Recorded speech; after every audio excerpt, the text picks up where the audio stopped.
మనలందరినీ గడిచిన కాలమంతా క్షేమంగా కాపాడి ఈ దినాన ఈ ములకలూరు ప్రాంతంలో జరుగుతున్నటువంటి ఈ కృతజ్ఞత కూడిక జరిపించుకోవడానికి దేవుడు చూపిన కృపను బట్టి దేవునికి కృతజ్ఞతాస్తుతులు చెల్లించుకుంటూ ఈ కృతజ్ఞత కూడి వచ్చినటువంటి సహోదరులందరికీ ప్రభుపేట నా వందనాలు చెల్లించుకుంటున్నాను. అందరికీ వందనాలు.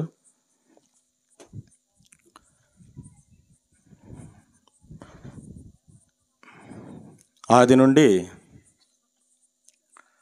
దేవుడు ప్రతి మనిషి తన జీవితంలో దేవుని ఎడల కృతజ్ఞత కలిగి జీవించాలన్నది దేవుని యొక్క కోరిక.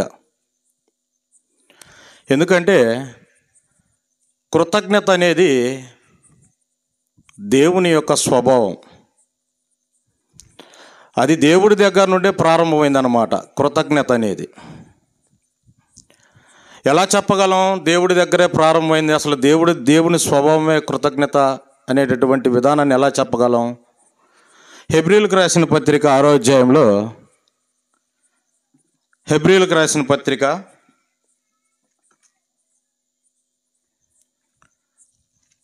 6వ అధ్యాయము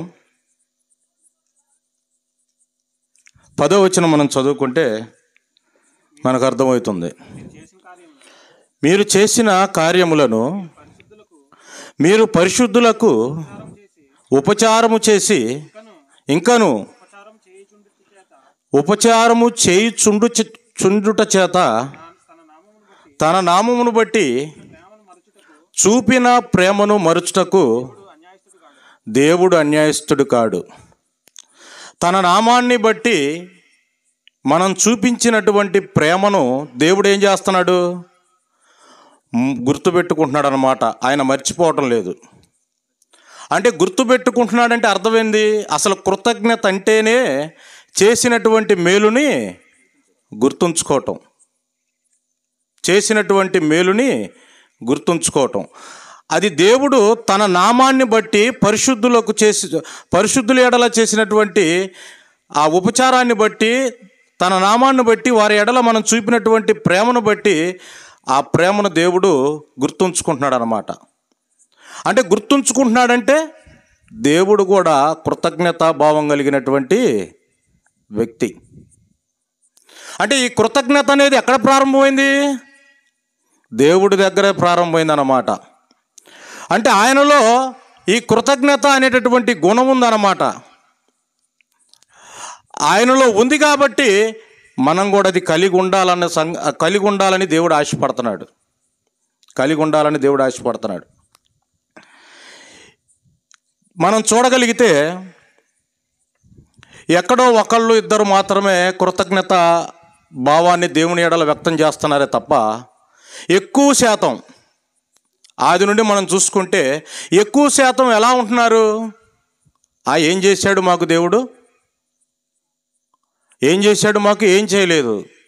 దేవుడిని నమ్ముకున్నాం కానీ మేము అన్నీ కష్టాలు అనుభవిస్తున్నాం, దేవుడు మాకు అన్యాయం చేశాడు అనేవాళ్ళే తప్ప దేవుడు మాకు ఈ మేలు చేశాడు, ఇదిగో ఇంత ఉపకారాన్ని మాకు చేశాడని చెప్పేసి దేవుణ్ణి కృతజ్ఞతతో దేవుణ్ణి గణపరచడం అనేది ఎవరి దగ్గరైనా మనం చూడగలుగుతామా?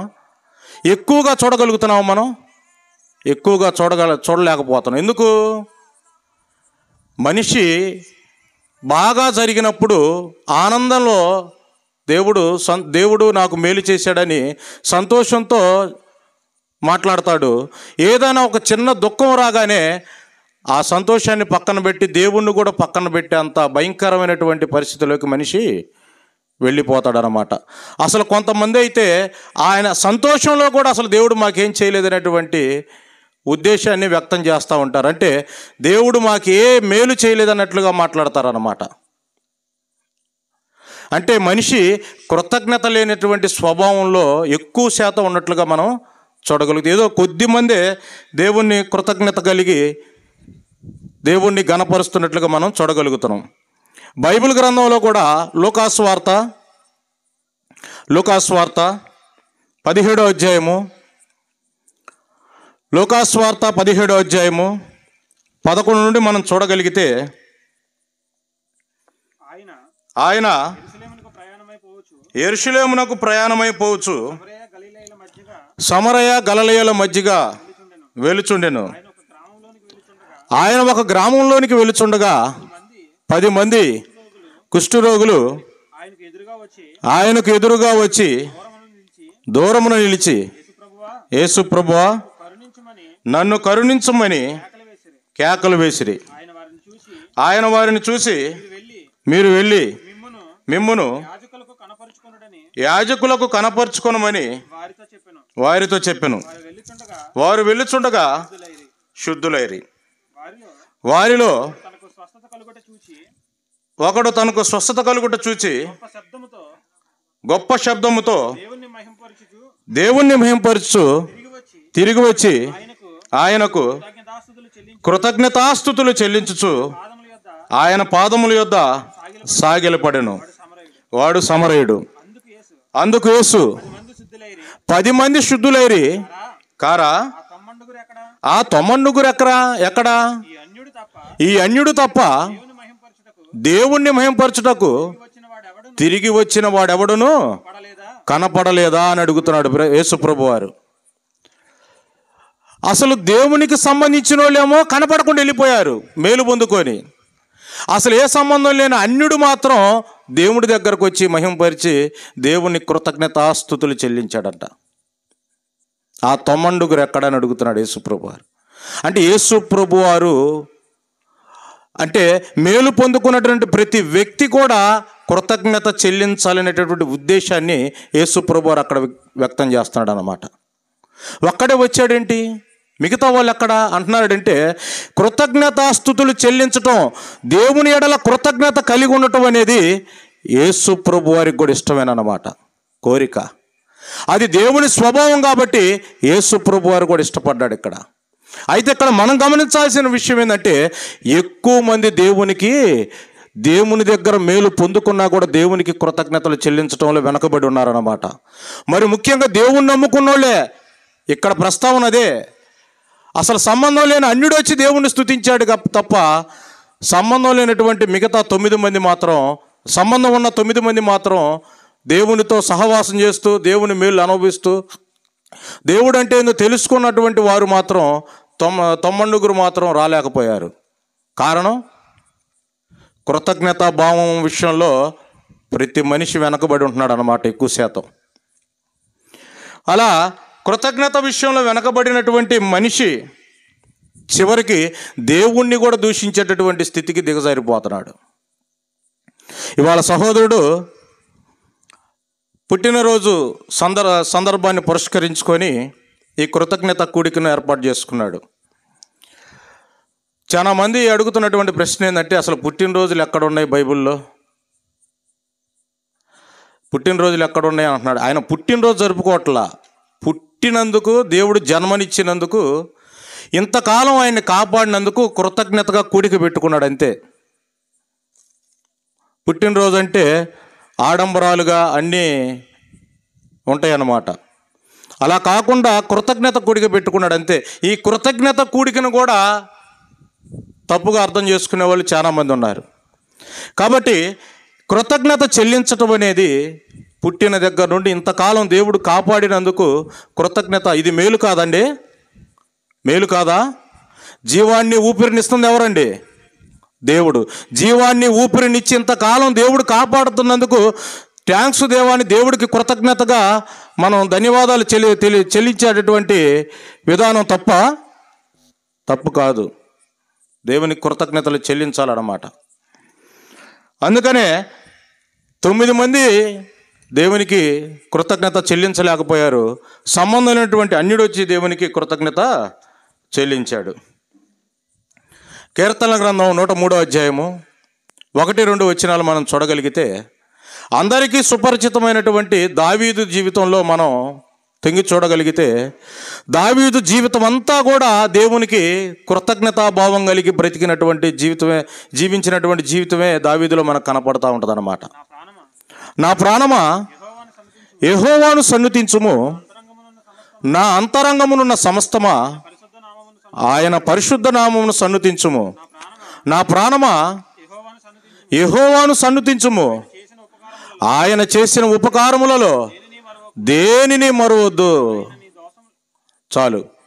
అంటే దేవుడు చేసినటువంటి ఉపకారాల్లో దేనిని మర్చిపోకుండా కృతజ్ఞతలు చెల్లించేవాడే దేవునికి కావాలి తప్ప, నాకేం చేశాడు దేవుడు, దేవుణ్ణి నమ్ముకుంటే నాకేమొచ్చింది, ఏం కావాలి నీకు? బ్రతకడానికి ఊపిరినిస్తున్నాడు, కష్టపడడానికి శక్తినిస్తున్నాడు, కష్టపడి పనిచేసి డబ్బులు సంపాదించుకుని నీ కుటుంబాన్ని క్షేమంగా చూసుకోవడానికి ఒక ముద్ద లోపలికి వెళ్ళడానికి దేవుడు అనుమతిస్తున్నాడు అన్నమాట. చాలదా ఇది? నువ్వు ఇవాళ బ్రతికున్నావంటే దేవుని అనుమతి చొప్పునే బ్రతికున్నావన్న సంగతి నీకు తెలియదా? మనందరికీ తెలియదా? తెలుసు. మనం బ్రతికున్నామంటే దేవుడు ఇష్టానుసారంగానే బ్రతికున్నామని, దేవుడు సెలవిస్తేనే బ్రతికున్నామన్న సంగతి మనకు తెలుసు. ఏం చేశాడంటే ఇవాళ బ్రతికుండటమే దేవుడు చేసినటువంటి గొప్ప కార్యం నీ జీవితంలో. గొప్ప కార్యం నీ జీవితంలో. బ్రతికి భార్య బిడ్డల్ని నీ కల్లారా చూసుకొని వీరందరి మధ్యలో ఉన్నటువంటి ఆప్యాయత, మమతలు ఇవన్నీ నువ్వు పొందుకోగలుగుతున్నావు అంటే అది దేవుని దయ. నువ్వు కష్టపడి తెచ్చినటువంటి రూపాయి నువ్వు తినగలుగుతున్నావు అంటే అది దేవుని దయ. ఏం చేశాడంటావా దేవుడు? ఏం చేశాడంటావా? దారిని వెళ్ళేవాడు క్షేమంగా ఇంటికి వస్తాడో లేదో తెలియదు. నువ్వు క్షేమంగా ఇంటికి వచ్చావంటే ఎవరి దయ? దేవుని దయ. కాబట్టి ఎన్నో రోగాలు వచ్చినా, ఎంతో ప్రమాదాలు మనకు ఎదురైనా కూడా అటన్నిటి నుంచి దేవుడు తప్పించి ఇంతకాలం మనల్ని కాపాడినందుకు దేవునికి కృతజ్ఞత భావం కలిగి ఉండటమే దేవుడు కోరుకుంటుందన్నమాట. దేవుడు కోరుకుంటున్నాడు. కాబట్టి కృతజ్ఞత, దేవుని చేసినటువంటి ఉపకారాలు గుర్తుంచుకోవటం. ఆ ఒక్క సమరయుడు గుర్తుంచుకున్నాడు. తర్వాత దావీదు దేవుడు తన జీవితంలో చేసినటువంటి మేలులను గుర్తుంచుకున్నాడు దావీదు. సమూయేలు రాసినటువంటి 2వ గ్రంథం 7వ అధ్యాయము, సమూయేలు రాసినటువంటి 2వ గ్రంథము 7వ అధ్యాయము 1-2 వచనాలు మనం చదువుకుందాం. యెహోవా నలుదిక్కుల అతని శత్రువుల మీద అతనికి విజయమిచ్చి అతనికి నెమ్మది కలుగజేసిన తరువాత, బాగా ఆలోచించండి, ఈ దావీదు అనేటటువంటి ఒక రాజు, ఈ రాజుని దేవుడు ఒకప్పుడు గొర్రెల కాపరిగా ఉన్నటువంటి ఈ దావీదు అనేటటువంటి ఈ వ్యక్తిని దేవుడు రాజుగా చేసి, ఆ రాజుకి, దావీదు అనేటటువంటి ఈ రాజుకి యుద్ధాల మీద విజయాన్ని ఇచ్చి అతని రాజ్యం అంతటికి నెమ్మది కలగజేశాడు, విశ్రాంతినిచ్చాడు. అంటే ఆయన రాజ్యం మీద దండెత్తేటటువంటి ఏ ఒక్కరిని కూడా దేవుడు దావీదుకి అప్పగించకుండా విడిచిపెట్టలేదు. దావీదు ఎక్కడికి వెళ్ళినా కూడా విజయం సాధించుకొని ఇచ్చాడనమాట. అలాంటి విశ్రాంతిని తన రాజ్యానికి దేవుడు ఇచ్చాడు. అలా ఇచ్చినప్పుడు ఒక మాట అక్కడ సందర్భం జరుగుతుంది, చూడండి, చదువుతాం. రాజు తన నగరయందు కాపురం ఉండి నాతాను అనేటటువంటి ప్రవక్తను పిలువనంపి, నేను దేవదారు మ్రానుతో కట్టినటువంటి నగరయందు వాసము చేయుచుండగా దేవుని మందసము డేరాలో నిలిచి ఉన్నదనగా. అంటే దావీదు గారి యొక్క ఆలోచన చూడండి. యుద్ధాలు లేవు, యుద్ధాలన్నీ దేవుడు పక్కన పెట్టేశాడు. అతని మీదకు దండెత్తి రావటానికి ఏ రాజుకి ధైర్యం చాలనంత భయాన్ని ఇతర దేశాల మీద పెట్టేశాడు, ఇతర రాజులకు పెట్టేశాడు. ఇతను రాజ్యంలో ఇతను క్షేమంగా శాంతి నెమ్మదితో పరిపాలించేటటువంటి ఒక గొప్ప విశ్రాంతిని దేవుడు కలగజేశాడు. అప్పుడు రాజు అలాంటి సుఖభోగాల్లో ఉంటాడండి. విశ్రాంతి వచ్చిందంటే ఖచ్చితంగా సుఖభోగాల్లో ఉంటాడా ఉండడా? తన రాజ్యం మీదకి దండెత్తే ఏ రాజ్యం కూడా లేదు, ఇక మనకు తిరుగులేదు, మన రాజ్యం సువిశాలంగా ఉంది, నెమ్మదిగా ఉంది అనుకున్నప్పుడు రాజు ఎలా ఉంటాడు? సుఖంగా సంతోషంగా ఉంటాడు. అలా సుఖ సంతోషంగా ఉన్నప్పుడు కూడా దావీదు ఎవరి గురించి ఆలోచిస్తున్నాడండి? దేవుని గురించి ఆలోచిస్తున్నాడండి. ఎంత నెమ్మది, ఎంత శాంతి తన రాజ్యానికి ఇచ్చినా కూడా దేవుని గురించే తన ఆలోచన. అప్పుడు కూడా నేనేమో దేవదారు మ్రానుతో కట్టినటువంటి నగరులో, గొప్ప నగరులో ఉన్నాను. దేవుడేమో డేరాలో ఉన్నాడు. అసలు దేవుడి గురించినటువంటి ఆలోచన ఎలా ఆలోచిస్తున్నాడో చూడండి. దావీదు కృతజ్ఞతా భావం ఎలా కలిగి ఉంటున్నాడు. అప్పుడు దేవునికి ఒక గొప్ప మందిరం కట్టాలన్నటువంటి ఆలోచన ఎవరికి వచ్చిందండి? వండర్ఫుల్ ఆలోచన వచ్చింది దావీదుకి. ఆ ఆలోచన రావడానికి ఇతనిలో ఏముంది? చిన్నప్పటి నుండి దేవుని ఎడల కృతజ్ఞత కలిగి జీవించేటటువంటి ఒక కృతజ్ఞత భావం కలిగినటువంటి జీవితంలో ఇమిడి ఉందన్నమాట. చిన్న మాటకు కూడా దేవునికి కృతజ్ఞతలు చెల్లిస్తాడు. ఉదాహరణకు మనం చూసుకుంటే 139వ కీర్తన 13-14 వచనాలు మనం చూస్తే, దావీదు గారి ఆలోచనలో ఆయన ఆలోచనలోకి మనం వెళితే ఎలాంటి స్థితిలో కూడా కృతజ్ఞతలు చెల్లిస్తున్నాడు చూడండి. నా అంతరింద్రియములను నీవే కలుగజేసితివి, నా తల్లి గర్భమందు నన్ను నిర్మించిన వాడవు నీవే. నీవు నన్ను కలుగజేసిన విధము చూడగా భయమును ఆశ్చర్యమును నాకు పుట్టుచున్నవి. అందును బట్టి నీకు కృతజ్ఞతాస్తుతులు చెల్లిస్తున్నాను. నా తల్లి గర్భంలో నాకు అవయవాలు నిర్మించి నన్ను ఈ భూమి మీదకు పంపించావు నువ్వు. అద్భుతంగా నాకు అవయవ నిర్మాణం చేశావు నువ్వు. నేను ఇంత బలిష్ఠుడిగా, ఇంత ఆరోగ్యవంతుడిగా, ఇంత టీవీగా నేను నడవగలుగుతున్నాను, చూడగలుగుతున్నాను, నేను ఏదైనా సాధించగలుగుతున్నానంటే నన్ను అద్భుతంగా డిజైన్ చేశావు నువ్వు తల్లి గర్భంలో. ఆ డిజైన్ చేశావు చూడు. ఆ చేసినటువంటి వాటన్నిటినీ నేను గుర్తు చేసుకుంటే నాకు భయం పుడుతుంది, నాకు ఆశ్చర్యం కలుగుతుంది. అందును బట్టి నీకు కృతజ్ఞతాస్తుతులు చెల్లించుకుంటున్నాను నేను. కాదా మేలు? కాదా అది? తల్లి గర్భంలో నువ్వు కుంటోడుగానో గుడ్డోడుగానో ఎలాగో పుట్టకుండా సర్వ అవయవాలు నీకు ఇచ్చాడు దేవుడు. సర్వ అవయవాలు నీకు ఇచ్చాడు దేవుడు. అది మేలు కాదా? ఏ లోపం లేనటువంటి మనిషిగా తల్లి గర్భంలో నిన్ను తయారు చేసి బయటికి తీసుకురావటం మేలు కాదా? ఇంకా ఏం కోరుకుంటున్నావు దేవుడి దగ్గర నుంచి? అలా ప్రతి వ్యక్తి తన జీవితంలో ఒక దావీదులాగా ఉండాలని దేవుడు కోరుకుంటున్నాడు అన్నమాట. దానికి ప్రతిఫలంగా దావీదుకి ఏమి ఇచ్చాడో చూడండి. 7వ అధ్యాయము 11వ వచనం చూడండి. సమూయేలుకు రాసిన రెండో గ్రంథం సమూయేలు 2వ గ్రంథం. నీ శత్రువుల మీద నీకు జయమిచ్చి నీకు నెమ్మది కలగజేసి ఉన్నాను. మరియు యెహోవానగు నేను నీకు తెలియజేయనిది ఏమనగా నేను నీకు సంతానము కలగజేయుదును.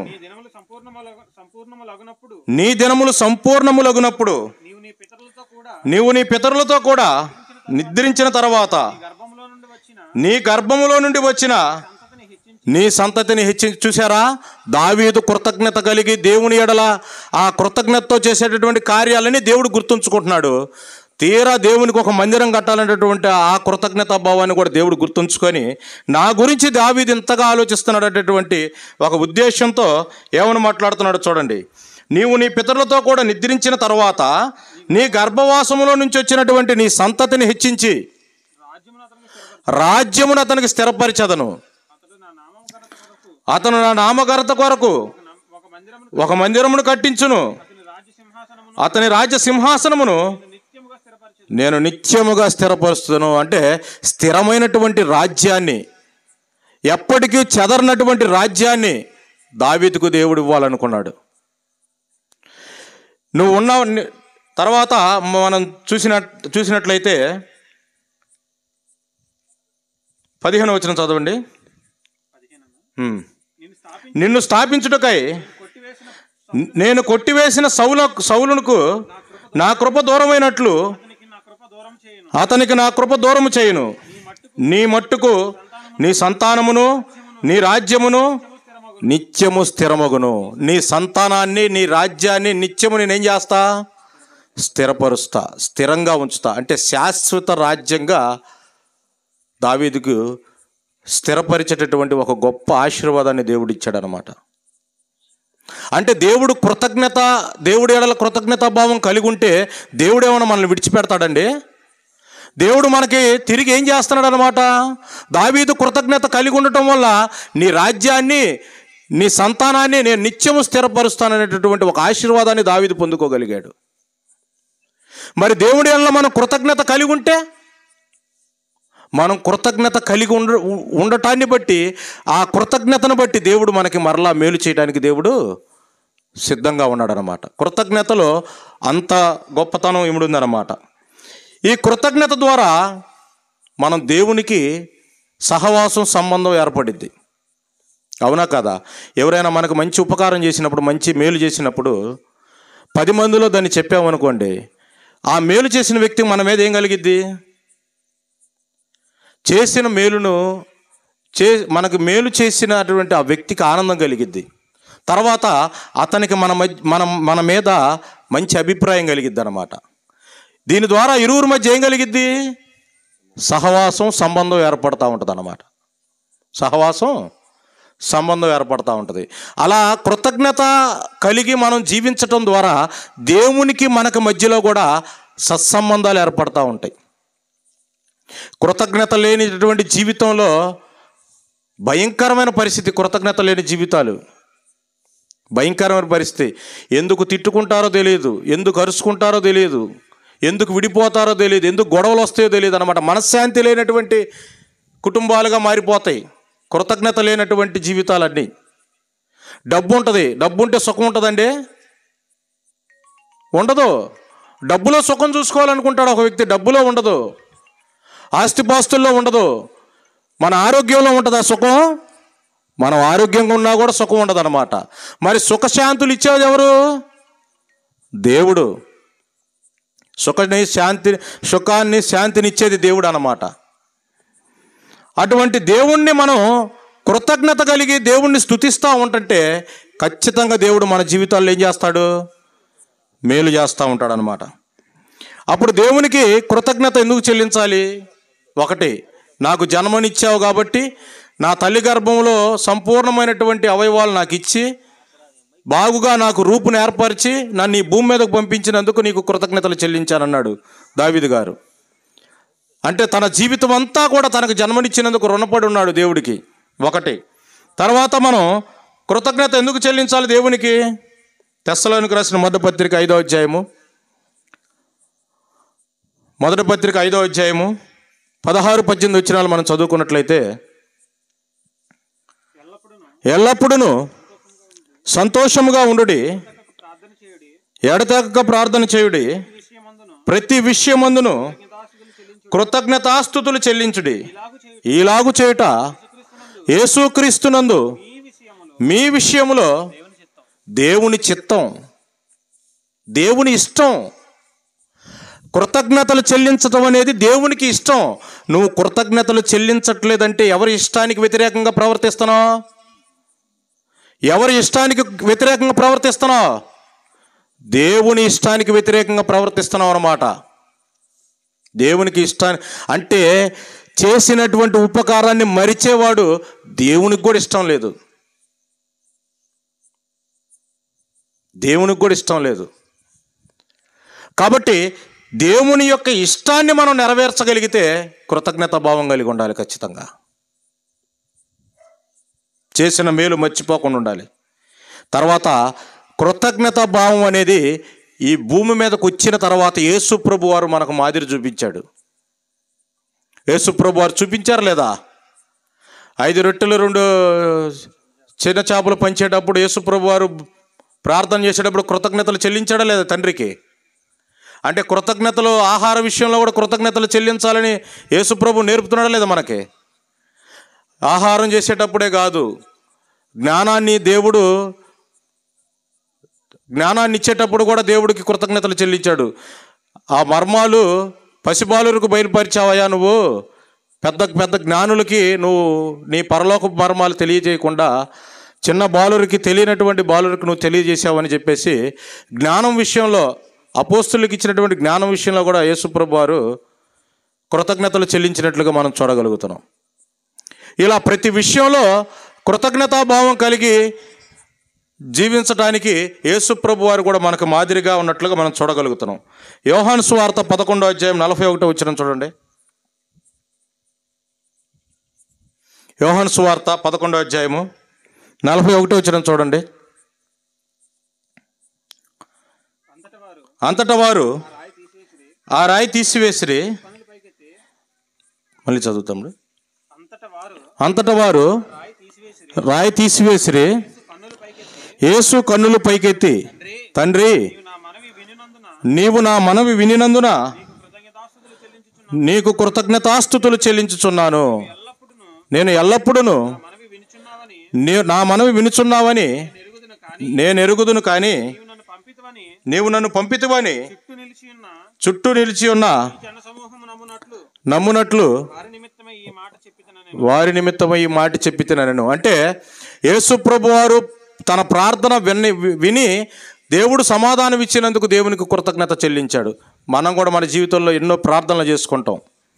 ప్రార్థన ఫలించింది, కానీ మనం కృతజ్ఞతలు మాత్రం చెల్లించం. దేవా నాకు ఫలానిది ఇస్తే నేను కృతజ్ఞత కూడిక పెట్టుకుంటానంటాం. ఆ పని జరిగిన తర్వాత నువ్వెవరో నాకు తెలియదు అన్నట్లుగా దేవుని ఎడల ప్రవర్తిస్తామన్నమాట. నేను అంత ఖర్చు చేసి కూడిక పెట్టుకుంటా, ఎంత ఖర్చు చేసి కూడిక పెట్టుకుంటా అంటాం. తీరా ఆ డబ్బు చేతిలోకి వచ్చేసరికి ఆ డబ్బు ఖర్చు పెట్టాలంటే మనసు ఒప్పదు.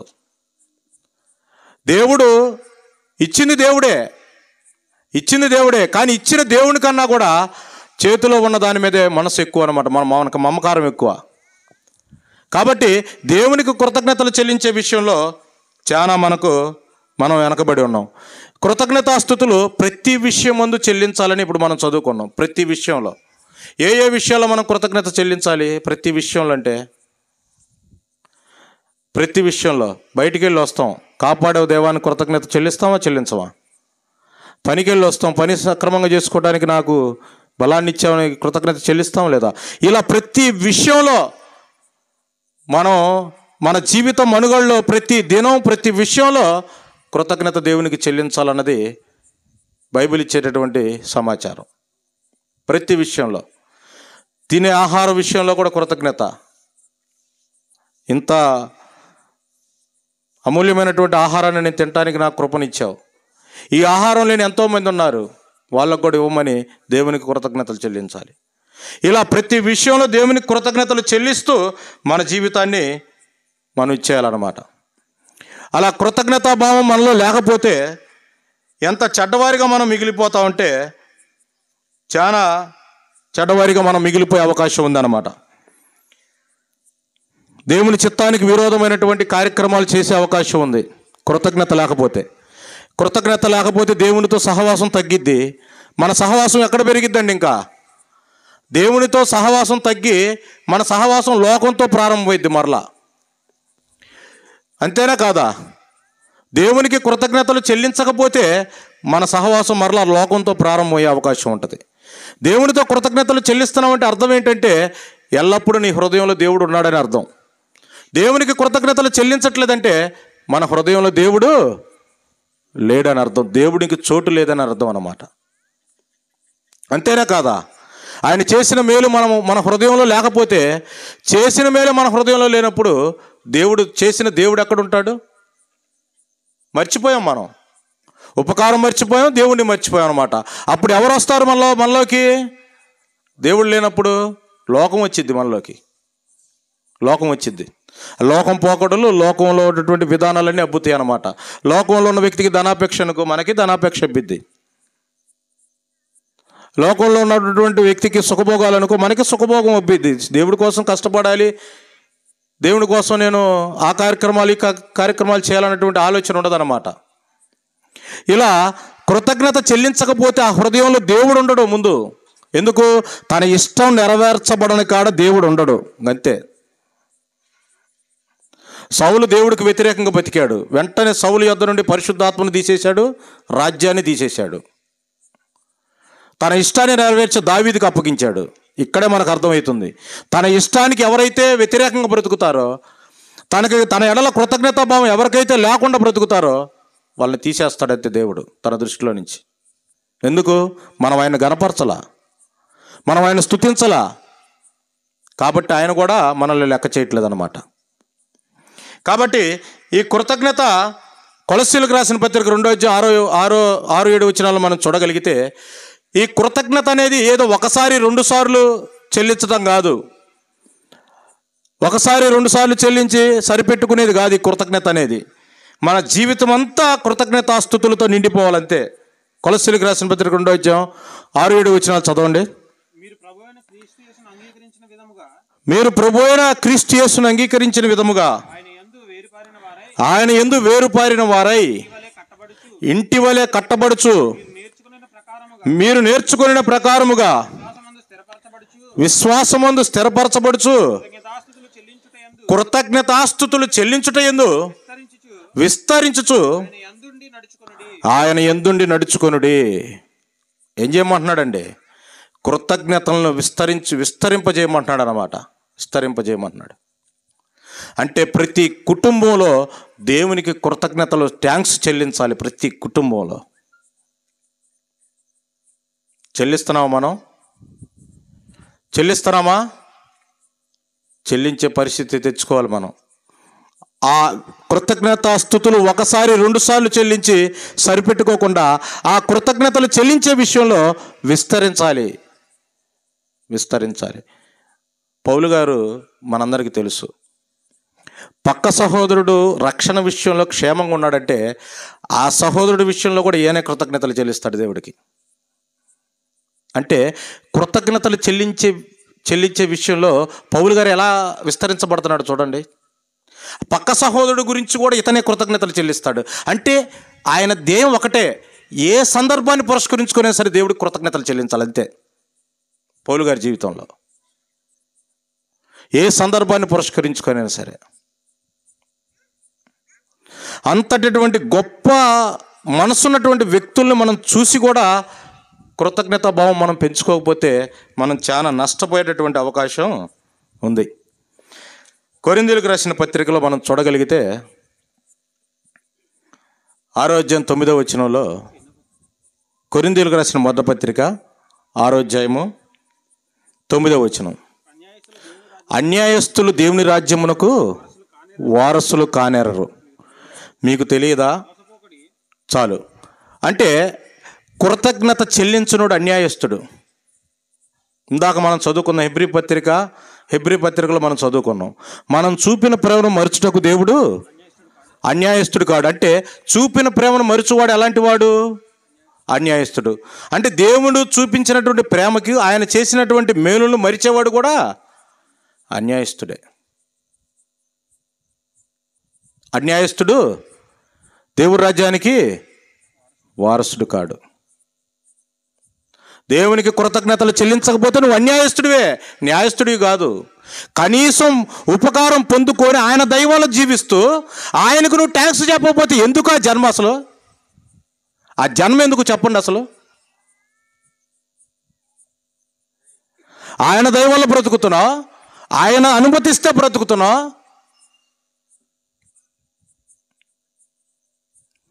ఆయనకు కృతజ్ఞతలు చెల్లించవు. చూడండి ఎంత దౌర్భాగ్యమైన పరిస్థితి.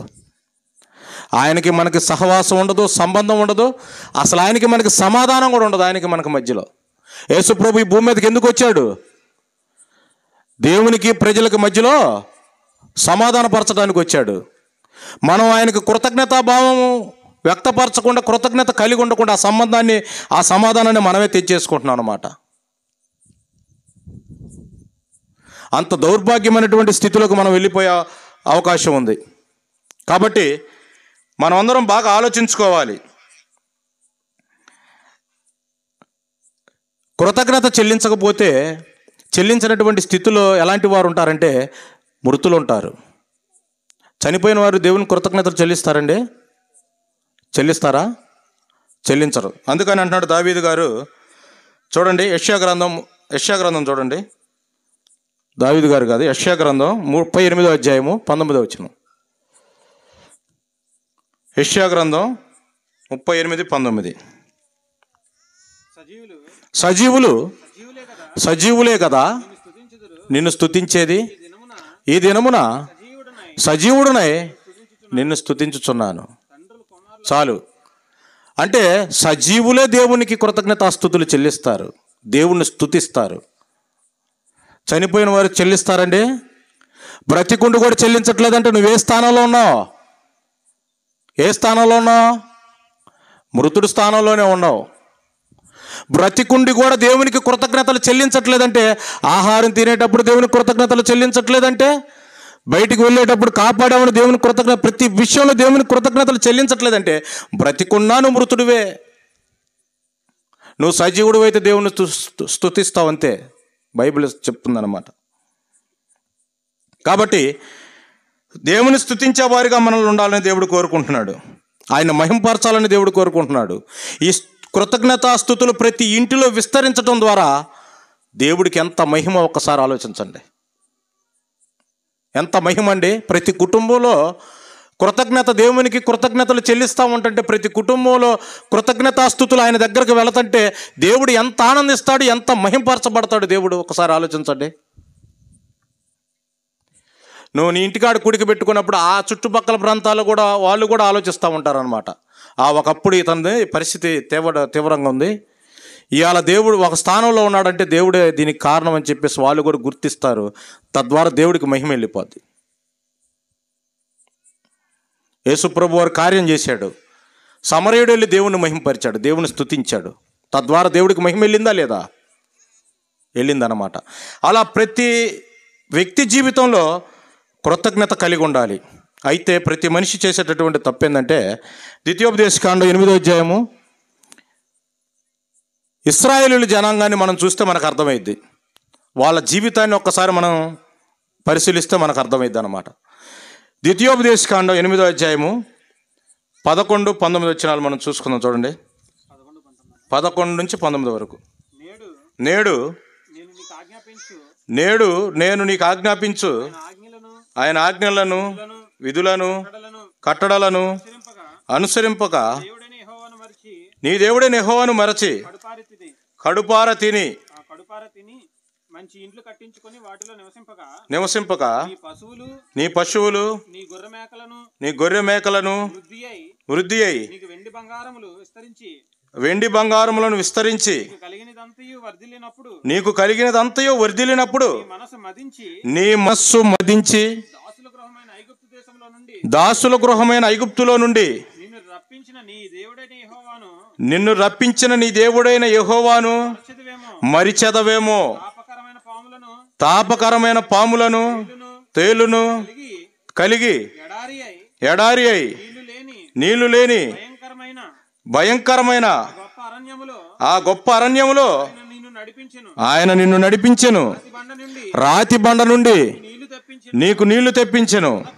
తుదకు నీకు మేలు చేయవలనని నిన్ననుచుటకును శోధించుటకును నీ పితరులు ఎరుగని మన్నాతో అరణ్యమును నిన్ను పోషించెను.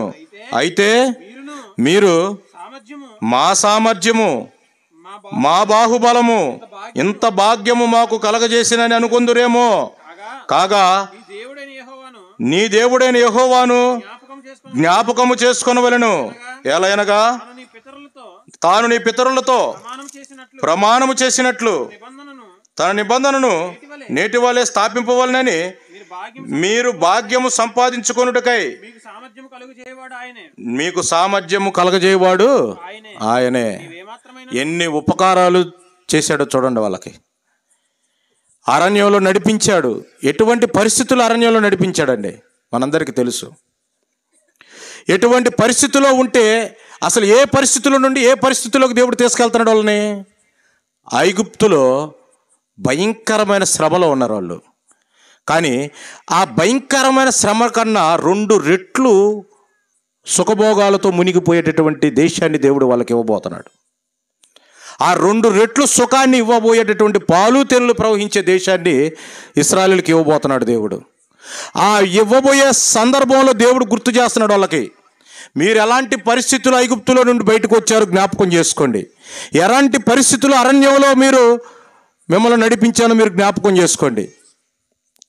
ఒకవేళ అక్కడికి వెళ్ళిన తర్వాత కడుపార తిని నీ దేవుడైన యెహోవాను నువ్వు మరుస్తావేమో, జాగ్రత్త అంటున్నాడు. చాలామంది జీవితంలో ఇదే జరిగిద్ది. కడుపార తిని తృప్తి పొందిన తర్వాత దేవుణ్ణి కూడా లెక్క చేయనటువంటి స్థితిలోకి వెళ్ళిపోతారన్నమాట. దేవుడు చేసినటువంటి ఉపకారాలు జ్ఞాపకానికి రావాయి. అప్పుడు దేవుణ్ణి కూడా మర్చిపోతాడు. ఎందుకంటే నిన్ను దేవుడు ఆశీర్వదించినప్పుడు నీ బంధువులు, నీ తల్లిదండ్రులు, నీ అన్నదమ్ములు మొత్తం నీ దగ్గర ఉంటారు. ఇక దేవుడు గుర్తుకు రాడనమాట. నీకు దేవుడు గుర్తుకు రాలేనటువంటి స్థితిలోకి నువ్వు వెళ్ళిపోతావు. జాగ్రత్త. ఆ సమయంలో కూడా నువ్వు నన్నే జ్ఞాపకం చేసుకోవాలి. నేను నీకు గుర్తుండాలి, నేను చేసిన కార్యాలు నీకు గుర్తుండాలి అని దేవుడు వాళ్ళని హెచ్చరిస్తున్నాడు. ఎంతవరకు మన జీవితంలో కూడా ఆయన కార్యాలు గుర్తుంచుకుంటున్నామో మర్చిపోకుండా ఒక్కసారి మనల్ని మనం పరిశీలించుకుందాం. దేవుడు మన జీవిత ప్రయాణంలో ఎన్ని మేలులు చేశాడో ఆ మేలులన్నీ ఒక్కసారి తలపోసుకున్నా ఎప్పుడైనా మనం జ్ఞాపకం చేసుకుంటున్నామా? అవి అసలు మనకు గుర్తున్నాయా మన జీవితంలో? ఒక్కసారి ఆలోచించుకుందాం మనందరం కూడా. అలా మరిచిపోతే జాగ్రత్త అంటున్నాడు అనమాట. జాగ్రత్త అంటున్నాడంటే అర్థం ఏంది? ప్రమాదం పొంచుందని అర్థం.